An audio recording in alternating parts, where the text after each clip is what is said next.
Hey, everybody, it's Georgia Rose from Zenkuda. Welcome to the Soul Space podcast. It's so nice to see everybody out there. I'm going to be going to the comments in a minute, see who's on with me tonight. But tonight it's going to be a really exciting show. I decided to go back to my roots, which is angels. And that was how I first opened. For those of you who follow me, you know that I have always done a lot of things with angelic energy and working in angelic energy. And I'm going to talk about the astrology a little bit, though. I hope you all had a great Thanksgiving. Mine was pretty uneventful, quiet. I realized on Sunday I hadn't gone out of the house for about 3 days because Wednesday and Thursday I spent all day cooking, and then Friday and Saturday I spent all day cleaning and decorating for the holidays. So it was kind of weird. I woke up like late Saturday afternoon. I woke up Saturday, and then late Saturday afternoon I kind of like came out of my long cooking and cleaning binge and was like, hey, I haven't gone out of the house since Wednesday. So I decided I better do something. Where I live, we had a boat parade. I didn't actually get to it, but some friends of mine told me it was great.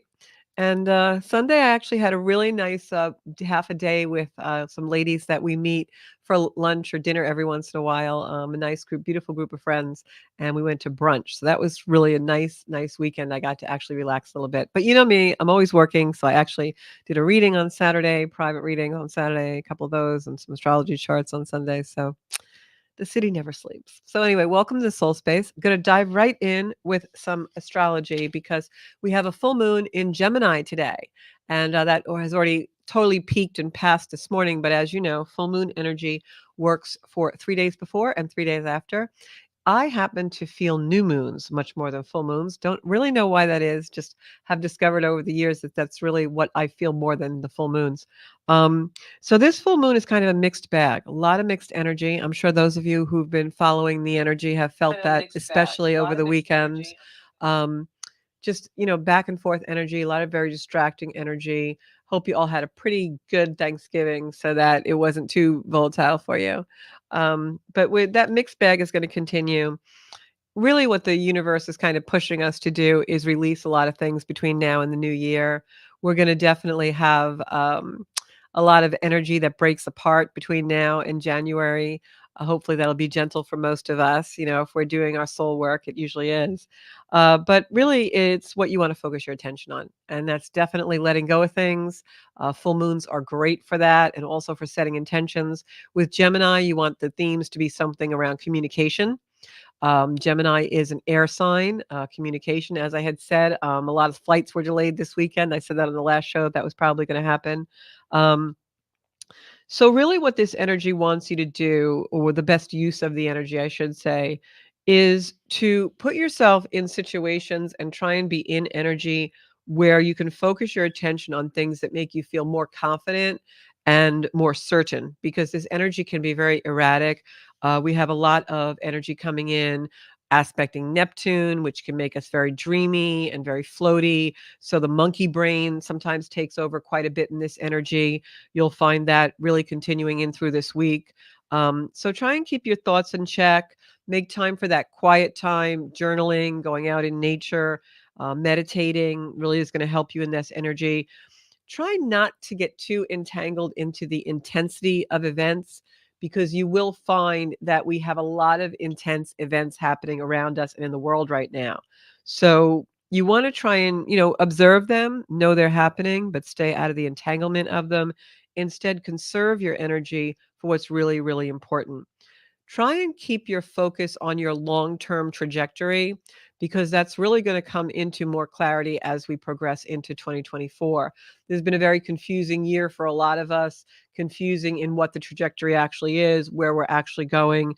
But in this month that we have coming up and into the new year, you're going to find that if you pay attention to what really deserves your attention, that those trajectories will become much more clear. So keep your eye on the future. We have the sun in Sagittarius right now, Mars in Sag. Those are energies that want us to be more future oriented. So as I said, Gemini is communication. It's also travel. It's also opposite, Sagittarius, which is the truth and the law. As I said last week, some strong opinions are going to come in, right and wrong. And then the energy really starts to shift a little bit around Tuesday, Wednesday. Today, the 27th, really be careful about how you interpret information and also how you give out information. So this is an energy where the moon is trining Venus, which is what the things we love and value, but it's also squaring Neptune, which can make us dreamy and go into illusion and mishear things and misjudge things and misinterpret things. So, especially when it's opposite Mercury, which is our communication, this is really an energy where you can mishear or misunderstand or take something very personal that isn't really that meant to be that personal. And also, we're under the same energy as the energy that we're listening and hearing to. So the way that we speak and communicate can also be very fuzzy. Things can come out wrong. We can misspeak and say the wrong thing or give someone a misdirection, which will come into like really kind of a lot of confusion. Distraction is really the name of the game this week. So definitely keep your focus on some things that can nurture you. Self care is very important. As the week progresses into Wednesday, the moon will then be in Cancer by Wednesday. And once the moon is in Cancer, you're probably going to get a good night's sleep. When the moon is in Gemini the next couple of days, it can make us very dreamy, erratic, wake up in the middle of the night, try and go back to sleep, that kind of energy. Then when Wednesday comes in and the moon's finally into Cancer, you'll find that good night's sleep. And that's an energy that you really want to make sure you're practicing some kind of self-care routine. Wednesday is a great day to go get the mani-pedi, go get a massage, or just, eat your favorite food within, reason. Watch your favorite TV show, sleep with the warm blankie, take a warm bath, something that's nurturing and makes you feel loved. Wednesday's a great day for that. But then as we progress into Thursday and throughout the rest of the week, we kind of get a little tricky energy. Venus goes right on the south node. When it does that, it kind of makes us go into a deeper reality. You'll feel ripples almost, what can happen in that energy, especially if you're very spiritual or you're very into psychic energy. What'll happen in an energy like that, Thursday, Friday, into the weekend, is you're going to find that these ripples of events or ripples of happening kind of blur timelines almost. And it goes into an energy where the past and the future kind of resonate in a present moment. Um, Kind of like sometimes you ever have an energy that feels like full circle or a deja vu, but you realize that you're exactly where you're supposed to be because of the events in the past and where you want to go in the future. So it's almost like time slips out and you can see the culmination of all past events into a portion of what you are becoming. That's the only way I can really describe it, and you might have those feelings or those, like, bits of electricity come in as this week progresses because we have a tremendous amount of aspects, called quincunxes and septiles, which I won't go into. For those of you who are astrologers out there, you know what I mean. But when we have that kind of stuff happen, it's like stuff comes through from other time lapses, like almost like a bleed through, and what can happen is that time meets the past and the future at once, so that we can really go into seeing clues about where the future really lies. And this is almost a gift towards the end of the year for us because we've had such a blurry, confusing, odd year. And so as the year progresses into 2024, you're going to feel a little more clarity in that. And it'll almost be like the timelines no longer matter. Like, okay, that happened yesterday. We're in today. I can see where we're going in the future, but I just want to be in this moment because it's all going to merge in this moment. I hope that makes sense because sometimes it's very hard to explain and describe otherworldly feelings because they're otherworldly and we're trying to use words from this world to describe them. And that's really hard to do. Um, and that energy forms what we call a yod. Some people call a yod the finger of God. So when I see energy like that, I know it's divinely given to us for a reason, and I believe the reason this time around is really clarity. As the moon moves through Cancer and sextiles Jupiter, it's going to quincunx the sun. I know it sounds like Chinese for a lot of you guys, but just succinctly put, basically what it means is that Thursday, Friday are complicated days. The moon is the midpoint between Jupiter and the sun. Um, and it's just a day of high ideals. We can get lost in ideals. We can get lost in fantasies. We can get lost in that all the way through the end of November into December. It's also an energy where, we all have a lot of hope and a lot of vision for the future, but this is an energy that hope and that vision gets pulled forward. It's not like we're relying on it to feel hopeful. It's almost like it pulls us into another energy. So What you really want to think about in this energy when you're doing those quiet moments, which I strongly suggest because the energy is still very topsy-turvy. Um, what this energy, the best use of it is to go into a little bit of a contemplation and ask yourself, especially when that moon is in Cancer, end of the day, Wednesday into Thursday, how do we take our feelings of loss and security? That's what the Cancer moon is all about. So, how do we take those feelings and bring them into a solid direction? And the reason why I say this and pick this particular aspect to talk about tonight, instead of really harping on the full moon in Jupiter, which we're really in now, is because what I found was when the moon goes into Cancer and a lot of the aspects that we have in astrology right now, this is making a lot of us revisit grief and revisit losses. And we can really get caught up in those fantasies of the way we thought things should be because they're not that way and get really into a blues kind of feeling, especially around the holiday. Maybe getting into a feeling of like grief and missing loved ones and parents and children and people who have passed. And it's really important that we understand this energy is supposed to lead us in a solid direction, not keep us in the grief. And I know grief comes up for a lot of us in this energy and during the holiday season. And the reason why it comes up is so that we can get clarity of where it's supposed to bring us.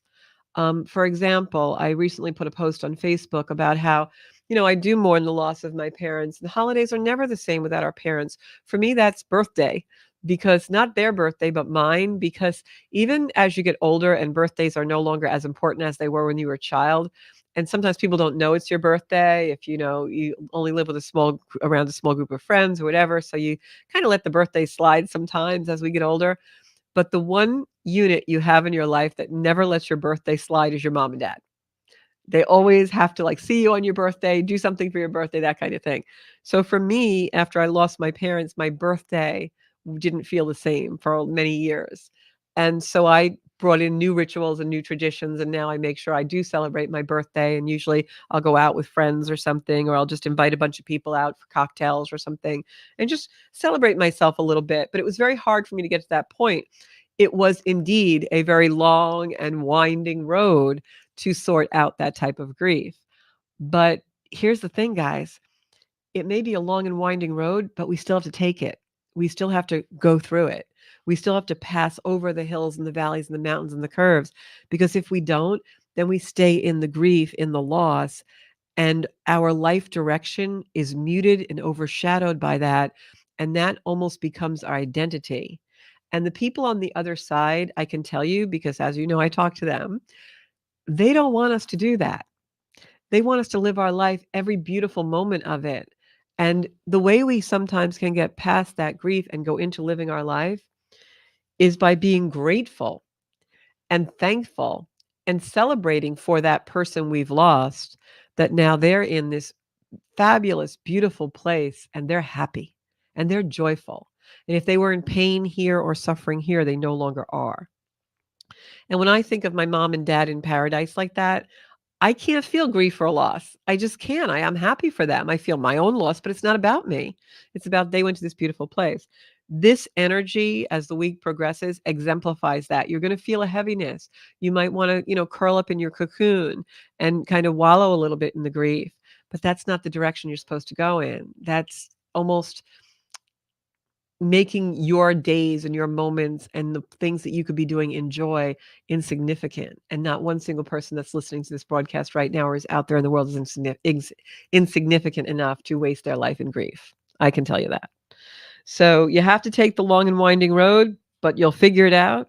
There's no shortcuts and you will do it. So for those of you who are grieving or in a little heavy energy, know that it may come up in this energy and it's complicated, but you will get through it. And the reason why the universe is giving it to you is so that you do get through it. Don't ignore it. Don't build a container around it. Know that you are the container, not the world. We don't live in this container. We live in our own container. So as Thursday and Friday progress, you're going to feel that otherworldliness. You're going to have breakthroughs. It's like I know we've all had those experiences where we're driving somewhere and all of a sudden we're there and we feel like we've been in the car 5 minutes, but it's really been a half hour, or, oh, I'm home already. I don't remember passing a certain street or a certain building. Those time hops are going to be extremely amplified come the end of the week, Thursday and Friday. And then our intro to December is we start to slowly feel the uncertainty, the confusion, the illusion that has been the theme of 2023. We slowly start to feel that really kind of lift a little bit. December, we have Venus going into Scorpio. We've got Neptune going direct December 5th. We've got a new moon December 12th, which also gives us a Mercury retrograde. But Neptune, Chiron, and Jupiter all go direct in December. So it lifts a lot of that dreamy, floaty, weird energy that we've gotten. So the best advice I can give to you guys for this week is do not get caught up in the intensity of the things that are going on around you. See all the research I do for you guys? Do not get caught up in the intensity of everything going on around you. Allow yourself to get caught up in the intensity of your own hopes, dreams, and wishes and goals. That's the intensity you want to be caught up into. So live internally, observe what's going on externally, but make yourself more of the priority than what's going on around you, and do a little self-care. So let me see who we have online here. Just getting rid of my notes on that. Okay, let's see who we have online here. Who are my comments? Hey, Anne, how are you? Elaine, hey, Elaine, I was happy to see your husband's made it through really well. Janine, hi, Sarah. I've got Marie. I've got Chris on tonight. Hola. Anita Mina is watching. How are you doing, Anita? How's the weather down by you? And Mom passed away on your birthday, 13 years before I could celebrate my birthday. But isn't that coincidental that you're mentioning that? Marie, it's so hard that, it's always that way. And I always say, there's a line in the movie with Molly Ringwald, 16 Candles. And she says, like, in 16 Candles, it's a great movie to watch. Like, I always, that's my relaxation sometimes when I just need to go a little, out of my everyday stuff. I actually will put on like an 80s or 90s movie because it was such a great innocent time, right? People had fun then. Um, and Molly Ringwald in 16 Candles, the theme of the movie is they forget her birthday and she's going to be 16, and they forget her birthday because her sister's getting married and people are coming and the house is this hubbub of activity. And so she's complaining to one of her school friends that her parents forgot her birthday, and she's like, even her grandmother forgets their birthday, and they're making her sleep on the couch because they've got relatives coming to the house. A great movie. And she's talking to her schoolmate and she says, I can't believe they forgot my birthday. Parents live for that bleep. And it's true. Parents live for your birthday, right? For those of you who have kids, you live for those kids' birthdays. So tonight I wanted to do a show, go back to my roots, which is angels. And as you all know, that is how I first opened into my own psychic gifts, was through the angelic realm. For about 2 years, I completely studied nothing but angels. I do consider myself a bit of an angelologist, as we call them. And I don't know if anybody out there knows this, but for every zodiac sign, every sign in the astrological wheel, there is an archangel that corresponds to that sign. So a lot of times you can think of that as one of your guardian angels because they're in charge of everyone who is born under that star sign. And I believe that divine beings are always there to help you. But angelic energy, unlike other energy, is an energy you have to call in. I remember one time I fell down the stairs in my house, which are like cement stairs going down into the basement laundry room. And I fell down and no one was home. And I really, for those few minutes, my lower back, I felt like I couldn't move. I'm like, oh my God, something really bad happened. And I summoned in my angels and I said, angels, surround me now and please help me get up and walk. And within a couple of minutes, I was okay. So, angelic energy, just so you guys know, is around us all the time, but they will not help or intervene unless you ask them. You know, I also call upon my angels sometimes just to ease my day. If I'm having an argument with someone or having a conflict with someone, many times if it's with you, you will observe I kind of walk away or I turn my back for a few moments and I just go into a quiet prayer of contemplation and just say 2 lines. And I say, angels, please help me understand why I'm having this experience right now. Please give me empathy for this person. And when I wake up every morning, I ask the angelic realm, my prayer that I say every morning is simply, angels, please let me see what I'm meant to see, hear what I'm meant to see, and know what I'm meant to know today. And so I'm always bringing in angelic energy around me. Sometimes I'll go to the mall and there'll be no parking spaces, and I always seem to get one because I quietly ask my parking angels to give me a space. So that's kind of what I do in the world, and I live with some angelic energy around me. But please know that we're always in complete and harmonic alignment with angelic energy. Angelic energy is very high. When I go into the angelic realm, I can hear angels, and it's a very high pitched tone. It will sound like so if ever your ears are ringing or you hear a high pitched tone, a lot of times that's angelic energy around you. But we're always in alignment with that. And when we arrive and are what I like to say ignited, what some people call born, I say we're ignited into our incarnation of humanness. There are angels that are meant to walk with us in our lifetime. So let's start with the Aries angels. And what I'm going to say to you is Aries is Ariel. And Ariel is an angel, and all angels also have a color that is corresponding to them. So I'm going to go through that and talk a little bit about each angel in the zodiac. And then what I would strongly recommend for you is go and research that angel as maybe an energy that you really want to start working with in your life. So Aries is an angelic energy that brings in Ariel. And Ariel is, I'm just looking for my stuff here. Sorry, guys. Have a lot of notes, as you know. I'm a note taker. Okay. So Ariel governs the sign of Aries, and Archangel Ariel connects us to fairies and elemental energy. You know, sometimes if you turn out all the lights in your yard at night and you look out, you'll see some sparkles, and that's the elemental, a little fairy energy or gnome energy that lives in the earth. So Archangel Ariel brings to Aries vitality, fresh air. It also gives initiative to start a project and keep one going because Aries is a very much a fiery energy that likes to start things. So Ariel helps us do that. And the way I use the angelic energy corresponding to zodiac signs is sometimes if I feel like I need more fire to do something or I'm tired and maybe I want to bring in some Aries energy, I'll pray to Ariel because I know she works with Aries and fire. It also helps us restart or reset something in our life. You know, sometimes we have a project that dwindles. I've been trying to remodel my fireplace and it's kind of at a stuck point because I can't decide on a mantle. And so sometimes I'll bring in Archangel Ariel because she refreshes it and brings vitality to it and helps us restart something. Ariel also helps us forgive and move on because Aries is an energy of movement. So whenever we're stuck in an energy where we can't forgive someone or we need to forgive ourselves, Ariel and that Aryan energy is great to bring in because it really makes us move forward in our lives. Ariel also keeps us youthful. So she's a great angel to bring in if you're going for any kind of cosmetic procedure or a haircut or makeup. And it's just a pale pink aura around Ariel. She also is very a light, happy, carefree, happy spirit, almost like that elemental fairy type energy. And that's why Ariel is matched up with the sign of Aries because it brings in that beautiful energy. Next up is Taurus. And Taurus energy has the archangel Chamuel, Anthony.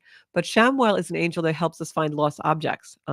Taurus is an earth energy. So Chamuel and the angel working in Taurus also helps us find an inner peace and a grounding that gives us a life purpose. So if you're out there looking for your life purpose, you may want to bring in some Taurus energy and the archangel Chamuel because she will help us really ground into the clarity of what our purpose is meant to be. And angels don't really have a sex. They're not male or female. I sometimes call them he or she because I feel them either light or heavy or masculine or feminine. It's just the way I read the energy. But angels really are asexual. Archangel Chamuel also connects us to deep authenticity and that clarity that helps us heal conflict. It's a very loving, very sweet energy, very soft, pale green aura. So sometimes, if you want to bring in a particular angel, just thinking about that color can also really invoke their energy, really in a beautiful way. Um, and of course, after Taurus, we have Gemini. And Gemini is an energy of air. It's an air sign. Gemini is where we have the full moon tonight. So this morning and tonight. So that's all about communication. And the energy that is assigned, the angel that's assigned to Gemini is actually Zadkiel. And Zadkiel is more of a stronger angel. That is the angel of forgiveness. And as Zadkiel, although he's a very strong angel, feels masculine to me. Um, Also is very empathetic, brings a lot of empathy into our energy. And Gemini needs that because sometimes Gemini, being an air sign, can be very much in the head. So that archangel energy of Zadkiel brings Gemini down into the heart a little bit and helps us remember that vital info that makes us human. Also, Zadkill assists us in studying things. So if you ever have to take a test, bring in that Gemini energy, that energy of communication and flowing, ruled by Mercury, our air sign, our brains, our thought process. So if you have to take a test, bring in Gemini and Zadkiel because it's going to really help you be reminded of what you need to know. It's going to make you have logic, but also compassion. And the color of Zadkiel is a deep indigo blue, almost like Archangel Michael, but more of a deep, deep indigo, like a little bit of purple or lavender in there for Zadkiel. And then, of course, after Zadkiel is Cancer. And can you guys guess what archangel is for Cancer? It's actually Gabriel, my very most favorite angel. Gabriel has a copper energy to him. And Gabriel, I always see as almost like a cherub type energy, just a beautiful, beautiful energy. The reason why Archangel Gabriel is my favorite energy is because Archangel Gabriel brings us in messages, clear messages, and that beautiful copper aura. And Cancer is very soulful, it's a very heartfelt energy. So having beautiful Archangel Gabriel there helps us go into the soul and really be able to communicate with source energy and hear those clear messages. If you wear a lot of copper jewelry, you will be able to have a lot of clarity in your life as well, because that's the color of copper is also Gabriel's aura. Gabriel is also associated with the golden ray of Christ, which is very symbolic for Cancer energy because Cancer is the moon, which is thought of as the soul and the source, right? Our source energy, our God energy. So that golden ray of Christ comes in.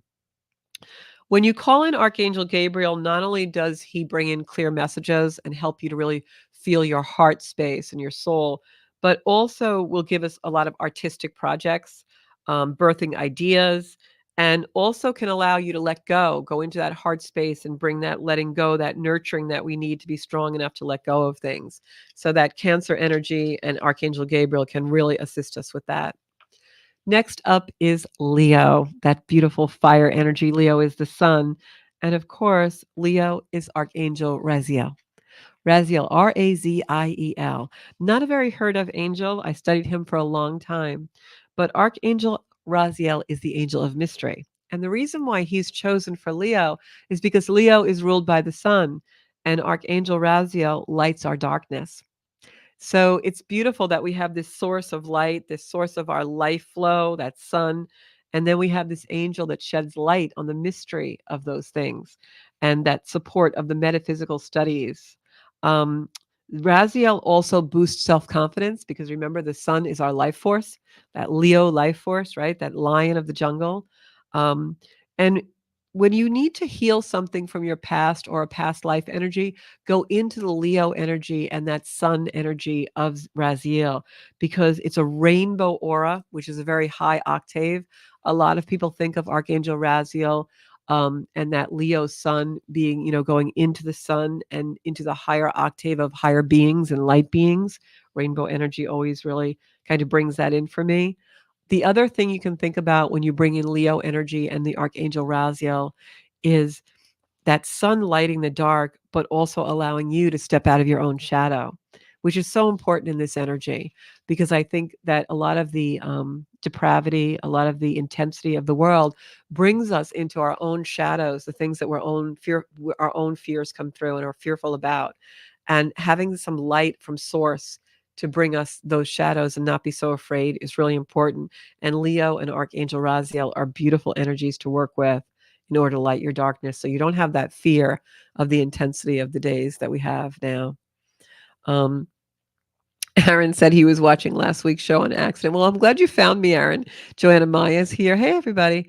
And Michelle Allen just joined. We're up to Virgo. If you tune in late, you can play the show back. I'm always on Spotify, of course, and also on Zenkuda on YouTube, which please subscribe if you haven't and share the show. This is a very interesting show, isn't it? So the next up is Virgo. You can play the show back if you missed your sign or your spouse's or partner's sign or someone you want to think about what the energy is like. Virgo happens to have one of my favorite energies of angels. Virgo has the energy of Archangel Metatron. I love Metatron. I have oftentimes worked with a sound healer named Rick Bader. I know a lot of you know him, and he also brings in Metatron a lot. We first actually discovered Metatron around the same time and had a lot of conversations about him. Metatron is a very heavy energy. When Metatron comes into a meditation, you know it because the vibration is not angelic like ee. The vibration when Metatron comes in is like boom, boom, boom. It's almost like that old cartoon we used to watch called Gargantua. When Metatron comes in, at first you're like, what the heck is that? But Metatron is a really great energy. He's known as the scribe of God because he actually passes information from God to humans. When you start channeling energy to Metatron, or Metatron comes into your energetic field, you start getting some amazing channels. And that's what happened to me. I have a lot of them, recorded and written down, which I'm going to put in a book. We're working on that for this on my winter project. But the other reason why I was really amazed when Metatron came in for me, and that Virgo energy, of course, Virgo is putting yourself in service, right?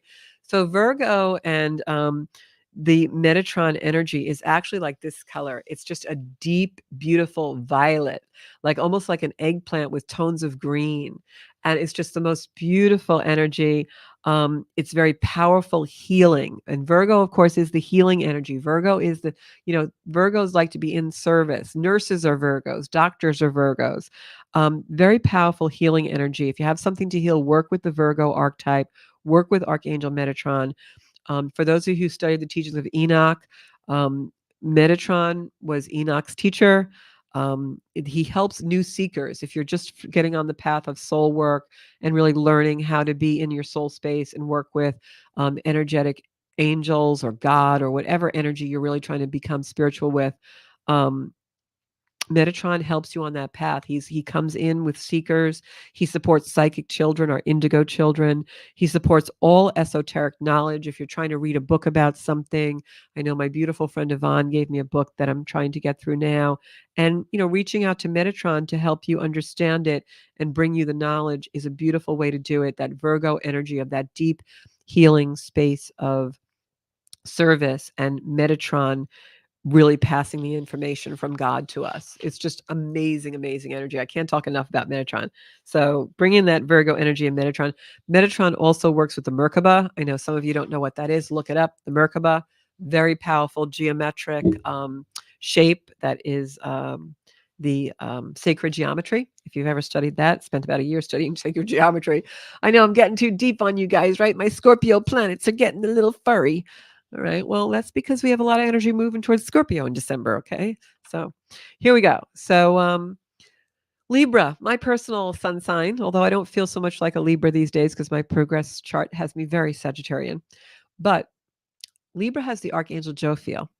And Jophiel is an archangel, like a patron of the arts. And the reason why we choose that to be, and it's fitting for that to be the patron of Libra, is because Libras are very artistic. If you know a Libra, they love to have their home beautiful. They love certain beautiful things. They have to have their clothes a certain way. Color is very important in their life. They'll set a table and it has to be matchy and look beautiful. And the presentation of the food is as important as the food. Librans are very, very into artsy kind of things and beautiful surroundings and no clutter. And so Archangel Jophiel is the angel of beauty. The aura is a dark, dark pink. Jophiel enhances creativity, and Libras are very creative. A lot of your interior designers are Librans. Your artists are Librans. So if you need to have some help with art, go into the Libran archetype and Archangel Jophiel, who will help you beautify your surroundings and clear clutter, uplift your spirit, enhance your creativity, release your inner god or goddess, right? Do the goddess pose if you do yoga. Um, the other thing I love to reach out to Jophiel sometimes if I'm trying to decorate something, like with my den right now, which is really frustrating for me because I'm trying to remodel it. Um, Jophiel will make order out of chaos. So she's a really beautiful energy to bring in, that Libra harmony, balance, and Jophiel will really help you with that. So next up is our Scorpio. Okay. Scorpio's archangel is Jeremiel. And Jeremiel is a very interesting energy. Jeremiel is called the mercy of God. And the reason why it's chosen as the archangel of Scorpio is because Scorpio is the deep dive. Scorpio is, where we do our shadow work, where we really confront a lot of our deepest places. So Archangel Jeremiel supports that life review. A lot of times when we're on the spiritual trek or we've had some tragedy or abduction in our life, we have a loss, we go into a place of meeting source or praying or going into some kind of spiritual place where we start to become very introspective. That's the cycle of loss. So Scorpio is that cycle. It's you go down into the depth and then rise the phoenix from the ashes. That's the Scorpion archetype. So Archangel Jeremiel actually supports those life reviews that we do when we're doing the deep dive to come back up. So if you're doing that, if you're looking right now to heal loss, or you're really going into that dark night of the soul, pray to Archangel Jeremiel and bring in that Scorpion energy, because that mercy of God, which is Jeremiel's place in the archangel hierarchy, will heal the past, support courage so that you can review and do the deep dive. Jeremiel will also promote new beginnings in your life, because that's what the deep dive is about. Loss is really about new beginning. Grief is really about new beginning. It's coming in to propel us into a different place. It's taking us out of an environmental container that is no longer useful, that we've outgrown, but we don't want to admit, or we don't have the courage to do it. So the universe will rip it away. We'll have a Scorpion experience, and then we'll rise like the phoenix rising from the ashes. So pray to Jeremiel if you're in that situation. It'll aid that life review, promote the new beginning, give you forgiveness, move you out of grudges, and help you develop your visions and understandings, even in a clairvoyant way sometimes, because when we suffer deep loss or grief, many times that will open us. And Jeremiel is that deep, deep purple, purple, purple aura, some kind of like the colors in my Zenkuda logo. Next up is Sagittarius, which is Ragwell. Ragwell is also one of my favorite energies. I have had experiences where I go to sleep and pray to Ragwell if I'm having a fight with a friend or a fight with my brother or something, and I'll pray to Ragwell. And when I wake up in the morning, like, I get the miraculous phone call or the miraculous words. It's just such a beautiful, beautiful energy. Ragwell is aquamarine aura.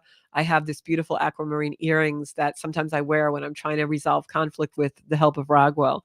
Um, Ragwell is the friend of God. Ragwell is the mediator, the peacekeeper, Raguel. If anyone wants to look Ragwell up, bringing Ragwell in, using aqua color crystals to do that. I have one that I brought upstate with me. It was given to me by my friend, and I brought upstate with me to heal family karma when I went for a family reunion a couple of years ago. And I really kind of programmed that crystal to work with Ragwell energy, and it has healed so many beautiful relationships in my family of origin. So Ragwell, friend of God, Sagittarian energy, which is that outgoing light, fire, the twinkle around the fireplace, the sparklers at 4th of July, that's energy, the party starter, the loving life.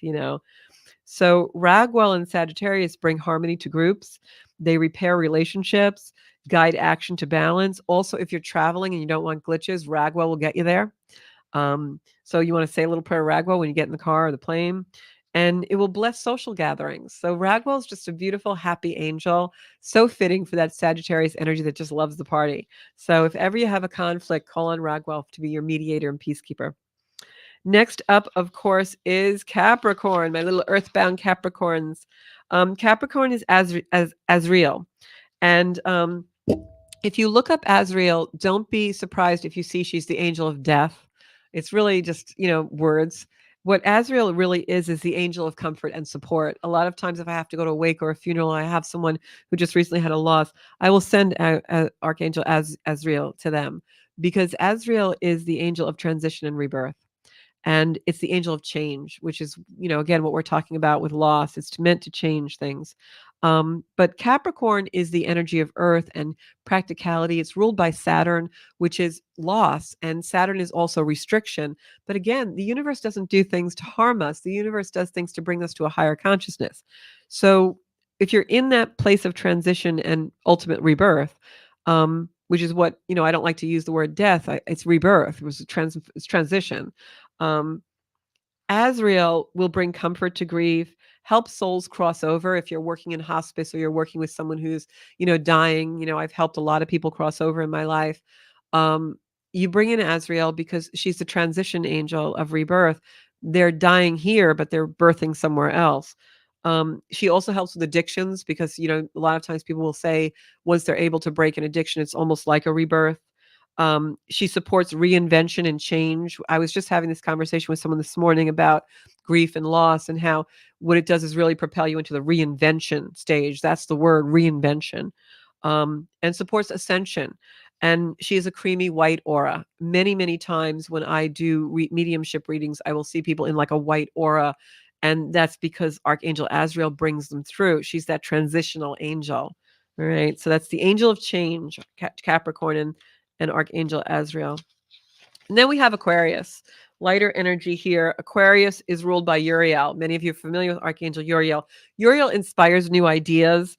Uriel also supports teaching and knowledge. The reason why she's associated with Aquarius is because Aquarius is very future oriented. Aquarius is ruled by the planet Uranus, and it's all about science and technology and all of those kind of things. So she's paired up with the Archangel Uriel because that's inspiration, new ideas, propelling things forward. Think of like the space program, I'm sure that somewhere in, for instance, the name just went out of my head, the Tesla person.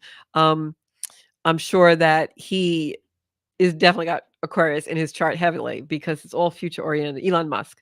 Um, so our Uriel inspires new ideas. She brings innovation, invention. If you're looking to go on a new path in life, you want to bring in that Aquarian and Uriel energy. She also balances healthy detachment with compassion because Aquarians can be very detached at times. And so if you need a little bit more compassion, if you're writing or you're speaking and you want the speech to have some beautiful balance and inspiration, bring in Uriel energy and that Aquarian energy. She's known as the angel of the future, and she has a yellow aura. And then, of course, last but not least, bringing in the rear, the 12th house of the zodiac is Pisces, our beautiful Pisces energy. And Pisces energy is Sandalphon. And Sandalphon carries our prayers to God. So why is Sandalphon associated with Pisces? Because Pisces, if you look at the Pisces archetype, Pisces sign is the two fish swimming in different directions with a connection. Pisces is connecting the material world and source. A fish swimming in both ways because he has the cross of incarnation between him. He's born of source, not sauce, not tomato sauce. He's born of source and comes into the world, but he knows both. That's the Piscean connection. If you look at this symbol, you'll see it a lot in the Catholic and Christian churches because back in the day when they had churches first formed, especially in the Catholic religion, you couldn't talk to God. You had to go do it through a priest. Priests were the only one who could talk to God. That's why they burned Joan of Arc at the stake, because she was blasphemous, because she said she heard God talk to her, and you weren't allowed to do that. You can only talk to God through a priest. Well, that's wrong. We all know we can all talk to God. But Pisces was that energy of connection. Pisces symbolizes our connection with source energy that we bring to earth, man and God. So Sandalphon is the angel that carries our prayers to God. And strangely enough, carrying our prayers to God through music. Sandalphon is the archangel of music, because how often we hear a beautiful piece of music and we may even use the expression, wow, that really moves me. Well, what it does is it moves your energy. It brings you to a different consciousness, a different energetic frequency, a different harmonic, right? So music is energy and it carries our prayers to God. And so Sandalphon is the archangel of Pisces. So the energy of Sandalphon slips between heaven and earth, right? Those fish going in the same two different directions. Delivers messages through music, unblocks spiritual connection. If you're feeling blocked and you can't get the message, pray to Sandalphon and try and go into the Pisces archetype. It grounds fantasy in reality because Pisces can be very unbound energy. Pisces suns can really be unbound, both in anger or in frustration, and also in fantasy. So Pisces need to ground and have energy in their chart, which is Earth. It's a very sparkly, iridescent energy. Turquoise is the color. And so that's the 12 signs of the zodiac. So do you have any questions about that? I'm going to go to my comments. Um, I've got Michelle. Hey, Michelle. Hey, Colleen. I've got everybody watching. Elaine, Aaron, Joanne, Linda Morey. Hey, Linda. I met somebody over the weekend that knows you. I can't remember their name. Janine says yay caps, and Darlene Attard is watching as well. So isn't that really interesting that we have um, an angel for every sign of the zodiac? I just love that. And I love working with angels. So I'll tell you the story really quickly because I know I probably don't have a lot of time left. Um, why angels were I say I'm going back to my roots when I talk about angels. So when I first started to have psychic ability, and it was the classic story, nobody goes to church when they win lotto. We all start to, go to source and find other realms when we're really in deep loss or deep, devastation. So I had a lot of loss in my life, was going into devastation, very much deprived in every way, found myself completely alone in the world, the whole shenanigans yards. And I started to go to yoga and meditate. Shavasana was my favorite thing about yoga back then, but it was great. And I started to have communications. And it was weird at first. I was like, what the heck is going on? I thought I was going a little batty. But what I did was I realized that something was happening. And that saying, when the student is willing, the teacher appears. So all of a sudden, all these spiritual people started coming into my life. And I started realizing what was going on. And I was opening my psychic gifts. And for me, I had always had psychic gifts my whole life, completely repressed them because I thought it was anxiety. Because long ago, when I was a child, if I had a weird emotion or I didn't want to do something or I felt uncomfortable, I was labeled anxious. I was labeled in a negative way. So I thought my psychic gifts and the feelings and the things I was picking up were that. And as I got older, learned ways to keep repressing and repressing and repressing them. So here I am now in my 40s and early 40s, and I start to get, these psychic hits and these things happening. And I was really kind of estranged from a lot of people because this tragedy that had happened to me, many tragedies that happened in a row, didn't want to really socialize. And I realized something was happening that was otherworldly. And the thing that was comfortable for me was angels, because I was brought up very devout Catholic. I always tell the story of my mother throwing the Ouija board out the upper story window when my sister brought one home from college and beating the hell out of all of us. Can laugh about it now. It wasn't funny at the time. And so for me, anything to do with like psychic ability or reading cards or any of that stuff was taboo. So here I am now, it's happening to me and I'm like, "Oh my God, like, is this gonna be like Linda Blair in The Exorcist? What's going on?" And I started work with angels because they were in the Bible and they were like, quote, "safe for me." So, like I do with everything, I'm very intense. So, like, angels just become my whole thing. And I became so enmeshed in angels that I just studied them and had so much comfort from them being around me and I could feel them. And then they started bringing messages and I started to work in the angelic realm. And this is going back now a decade ago, a little more, about 13 years ago, 14 years ago, and maybe more than that. I don't know. Yeah. And, I was just so comfortable for me that it was just a beautiful energy that I love to work in. I still do to this day. And so the auras, the colors, the different archetype of each angel, feeling their energy, knowing they were with me was such a comfort to me in that time of transition for me to learn to believe certain things that I didn't believe yet. And so now oftentimes I'll do a reading and someone will come to me for a reading in order to challenge me because they are on a path, but they don't want to believe it, or they are dragged there by a partner who doesn't really believe in spiritual realms and things that I believe in. And they'll oftentimes say, well, I don't really believe in this, or I don't really believe you could talk to someone on the other side, or I don't really believe in astrology. And I always say, well, you don't believe in it yet because something often happens to people in their life where they'll start to believe. So angels were that for me. Angels confirmed for me my gifts in a beautiful way. They opened me, they opened my heart. I feel like I'm tearing up. They opened my heart and my soul to a whole world that I had repressed for most of my life. And when they finally came in and allowed me and helped me and worked with me and took my hand and did that, it was the most beautiful experience, and that's when my life really began, because that was when I started to accept who I was and the things that I do, and that's what the soul space is about, and that's what's it about every Monday when I come here and I put a camera and a microphone in front of my face to tell you all out there that you're finding your own soul spaces and you're working in your own soul spaces, and there's nothing wrong with you. This is real. It happens. It's believable. It's living, breathing universe. So just had to put that out there. So I did mention Archangel Michael before, Anita, and Archangel Michael usually has a blue aura, And I know I've done readings for you, and a lot of times he comes in around you. Archangel Michael is the patron saint of policemen, firemen, the military. He's a very strong angel. He's oftentimes depicted with like a shield and a sword. Sometimes I know there are people out there who are going to be like, wow, she's really whacked, but I know I'm not. Many times Archangel Michael will be in my bedroom at night and just watch over me, and he'll do that for everybody. He's just a beautiful angel. I had a medal, a religious medal that was St. George, my patron saint, on one side and St. Michael on the other side. It was my talisman. I wore it for many years through all of my psychic spiritual journey. It was a family heirloom. It belonged to my grandfather and my father, who both wore it. My father wore it to war and came back. It was a very strong talisman of protection for me, and I lost it. One night, I went to sleep with it on, and I woke up and it was gone, and I never found it. It wasn't in the bed. It wasn't in the bed sheets. It wasn't anywhere. We looked and looked and looked and looked and looked. And I know that it was projected to another place.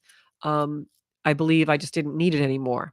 So Archangel Michael especially is a strong angel. I know that talisman I had his energy in it, and my patron saint, St. George, who is the dragon slayer, two of the most strong, most powerful, most warrior-like angels that you can ever pray to are Michael and St. George. And I know that they took that talisman from me to prove to me that I was strong enough in my own container, in my own right, and no longer needed that artificial thing, because the energy was with me always. So that's how important Archangel Michael is. That's my little Archangel Michael story. But Archangel Michael does not have a patron saint of the zodiac, but he is a patron saint of militia, policemen, firemen. A lot of times, hospital workers also will invoke Archangel Michael. He's the strongest, most amazing warrior angel. He's the archangel. He's like the toppity top of the hierarchy. You have seraphim. You've got all kinds. I mean, if you study angels, there's a whole hierarchy. You've got 12 archangels. Then you've got the seraphim. You've got all kinds of things. There's a beautiful book out. If I get it, I'll put it online. The title and everything. That was one of my Bibles for a long time. But I think that's just about the show, guys. So if you want to know any more about angels, put it in the comments. I'll answer it afterwards. I'm here every Monday night. I'm sorry I get carried away with angels. They're just my thing, and I really sometimes forget to work with them because I work with so much other energies. But then when I go back to my angels, they're just like patting me on the back. So thank you so much for watching The Soul Space. You guys know where to find me on Facebook, on Georgia Rose Zenkuda, on Zenkuda on YouTube. Please go out over there because we've got over 150 videos. The show's always banked there. You can find me on Spotify, and then you can find me on Instagram on Zenkuda Official. Thanks so much. I love each and every one of you guys. I'll be back next Monday at 7 o'clock in The Soul Space. Please share the show. Bye-bye.